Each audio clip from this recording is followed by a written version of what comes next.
नमस्कार, आवाज इंडिया में आप सभी का स्वागत है। मैं हूं सीमा और नजर डाल लेते हैं दिन भर की टॉप 20 खबरों पर। थाईलैंड की राजधानी बैंकॉक में बिम्स्टेक शिखर सम्मेलन है। इसमें भारत समेत 7 देशों के राष्ट्राध्यक्ष हिस्सा ले रहे हैं। वैसे तो बिम्स्टेक की स्थापना 1997 में हुई थी, लेकिन 2016 के बाद इसे असली गति मिली।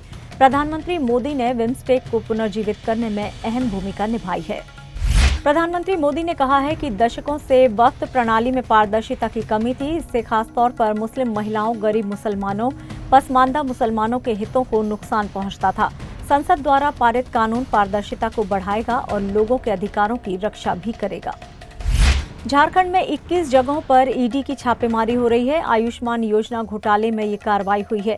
आरोप है कि बिना इलाज पैसे क्लेम कर लिए गए, इसके बाद भुगतान रोक दिए गए थे। ईडी अब इस मामले में मनी लॉन्ड्रिंग के तहत जांच कर रही है।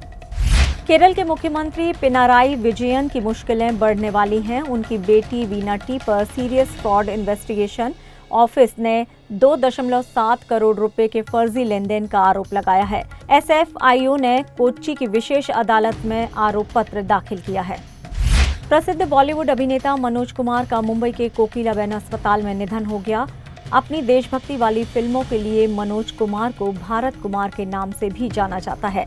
पीएम मोदी ने उनके निधन पर गहरा शोक जताया है। यूएन की एक संस्था ने 170 देशों को परखा है। भारत इस सूची में 36वें नंबर पर रहा। 2022 में उसका स्थान 48वां था। अगर इस रैंकिंग के भीतर जाएं तो पता चलता है कि भारत स्किल्स के मामले में 113वें स्थान पर है, जबकि रिसर्च और डेवलपमेंट में तीसरे और इंडस्ट्रियल कैपेसिटी में 10वें नंबर पर है।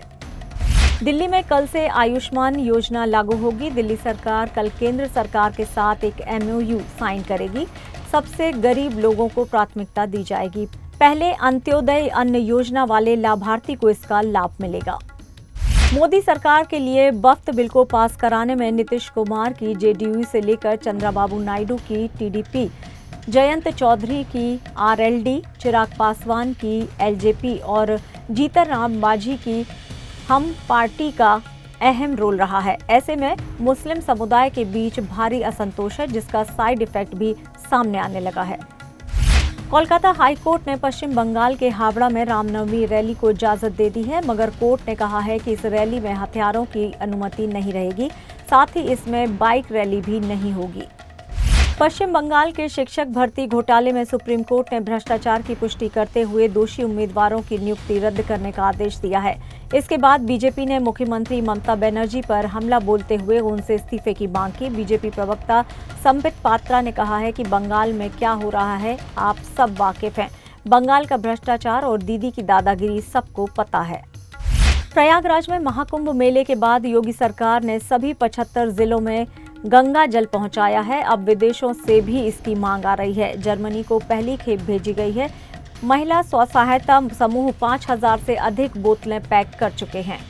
उद्धव ठाकरे ने केंद्र सरकार द्वारा पारित वक्फ संशोधन विधेयक की कड़ी निंदा की है। उन्होंने आरोप लगाया है कि भाजपा की ये चाल वक्फ बोर्ड की जमीन पर कब्जा करने और आगे चलकर मंदिरों, गुरुद्वारों और गिरजाघरों की जमीन पर भी कब्जा करने की है। उत्तराखंड में 13 ग्लेशियर झीलों में बाढ़ की आशंका को देखते हुए राज्य आपदा प्रबंधन प्राधिकरण ने 5 झीलों में सेंसर लगाने का फैसला किया है। ये सिस्टम बाढ़ आने से पहले ही अलर्ट कर देगा। सांची बौद्ध भारतीय ज्ञान अध्ययन विश्वविद्यालय की बैठक में मुख्यमंत्री डॉक्टर मोहन यादव ने कहा है कि प्रदेश में बौद्ध सर्किट विकसित किया जाना चाहिए। नवंबर में भोपाल में Indian society for Buddhist studies का रजत जयंती सम्मेलन आयोजित किया जाएगा। लोकसभा और राज्यसभा में वक्फ संशोधन विधेयक पास होने के बाद पश्चिम बंगाल में वक्फ संपत्तियों को लेकर बड़ा विवाद छिड़ गया है। दावा किया जा रहा है कि ईडन गार्डन, फोर्ट विलियम और अलीपुर चिड़ियाघर जैसे प्रमुख जगह वक्फ संपत्ति का हिस्सा हैं। आज भी 15 अगस्त या 26 जनवरी जैसे राष्ट्रीय पर्वों पर उनकी फिल्मों के गीत हर तरफ सुनाई देते हैं। है प्रीत जहां की रीत सदा और मेरे देश की धरती सोना उगले जैसे मनोज कुमार पर फिल्माए गए गाने आज भी लोगों के दिलों में बसे हुए हैं। लंबे वक्त से हिंदी सिनेमा से दूर प्रियंका चोपड़ा इस समय राजा मौली की फिल्म SSMB 29 पर काम कर रही हैं। महेश बाबू के अपोजिट वो दिखेंगी। एक्ट्रेस का फिल्म में नेगेटिव रोल दिखाई देगा। रुपए में मजबूत उछाल ने अमेरिकी टैरिफ के करेंसी पर संभावित असर को पूरी तरह से नकार दिया है। डॉलर इंडेक्स 101 के लेवल पर और डॉलर के मुकाबले में रुपया 85 से नीचे आते हुए काफी मजबूत हुआ है।